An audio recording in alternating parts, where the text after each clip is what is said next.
जी, तो इसमें बेसिकली हम एक दो इम्पोर्टेंट क्लिनिकल्स को जो बार बार यूज आते हैं और उसको अटेम्प्ट कैसे किया जाना चाहिए उसको, और साथ साथ उसके ब्लड सप्लाई और नर्व सप्लाई और पेरिकार्डियम को डिस्कस करेंगे।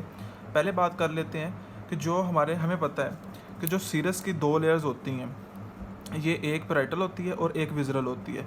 विजरल जो हार्ट की सरफेस के साथ पड़ी हुई होती है, पैराइटल जो है फाइब्रस पेरिकार्डियम के साथ पड़ी हुई होती है। इन दोनों के दरमियान यहाँ पे स्पेस होती है। इसमें अगर फ्लूइड एक्यूमुलेट हो जाए तो इस कंडीशन को हम कार्डिक इफ्यूजन या कार्डिक टेम्पोनेट कहते हैं। अब जब देखें, नॉर्मली हार्ट के साथ ये अटैच थी, ठीक है जी। जब यहाँ पे फ्लूइड आ गया तो जब हार्ट स्ट्रेच करेगा तो स्ट्रेच हो नहीं पाएगा, मीन्स के क्योंकि यहाँ पे फ्लूइड है, गैप पहले ही फिल है। जो गैप स्ट्रेचिंग के दौरान हार्ट ने फिल करना था वो इस फ्लूइड की वजह से फिल अप नहीं होगा, और इन रिज़ल्ट डायस्टोल के दौरान जो ब्लड है वो इजीली इसमें फिलअप नहीं हो सकेगा, मींस के कम फिलिंग होगी। इन रिज़ल्ट जो कार्डियक आउटपुट है, मतलब के pumping action of the heart है, वो कम हो जाएगा।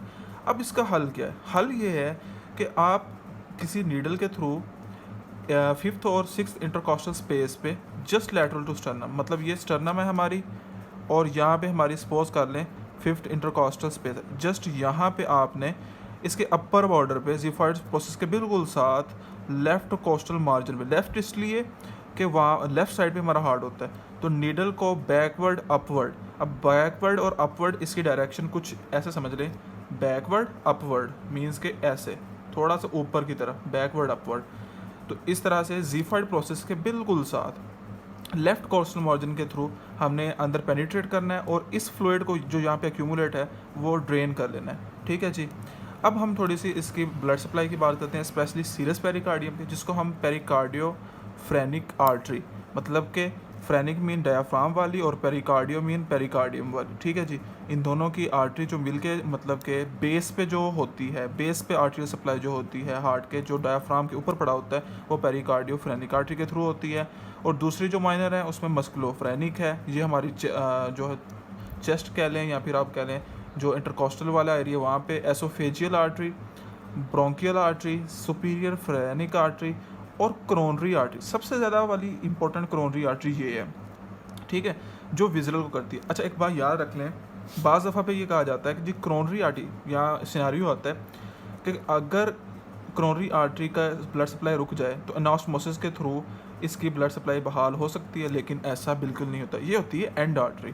अगर इसकी आर्टरी सप्लाई रुक गई तो हार्ट डेड है, वो अपना काम करना बंद कर देगा, ठीक है। ये एक बहुत इंपॉर्टेंट पॉइंट है, याद रखिएगा। ये पास पेपर में गलत दिया हुआ है, इवन के बीडी में बहुत छुपी जगह पे ये दिया हुआ है, बहुत मुश्किल होता है वहाँ पे मिलना, ठीक है। अच्छा, अगर हम नर्व सप्लाई की बात करें सीरस पेरिकार्डियम की, तो जो फ्रेनिक नर्व है, मीन्स के जो बेस के ऊपर पड़ा हुआ होता है हार्ट का एरिया, उसको फ्रेनिक नर्व दे देती है, मतलब आउटर एरिया को, पैराइटल को, जो बिल्कुल फाइब्रस के साथ जुड़ा हुआ होता है। और जो विजरल है, इंटरनल है, उसको डिफरेंट तरह के सिंपैथेटिक ट्रंक होते हैं, यहाँ पे उन्होंने लिम्फेटिक लिखा हुआ है, सिंपैथेटिक ट्रंक होते हैं प्लस वेगस नर्व होती है, ठीक है। सिंपैथेटिक सप्लाई ये, पैरासिम्पैथेटिक ये, ठीक है जी। ऐसे लिख लेना आपने, यहाँ पे सिंपैथेटिक सप्लाई भी लिख लेना है और पैरासिम्पैथेटिक भी लिख लेना है। ये था। अब हम थोड़ी सी और जो पॉइंट है उनको डिस्कस करते हैं। इसमें बेसिकली दिखाया गया कि पेरिकार्डियल एफ्यूजन कैसे होती है। देखें कैसे हार्ट जो है इतना बड़ा हो चुका है फ्लूइड के एक्यूमुलेट होने से।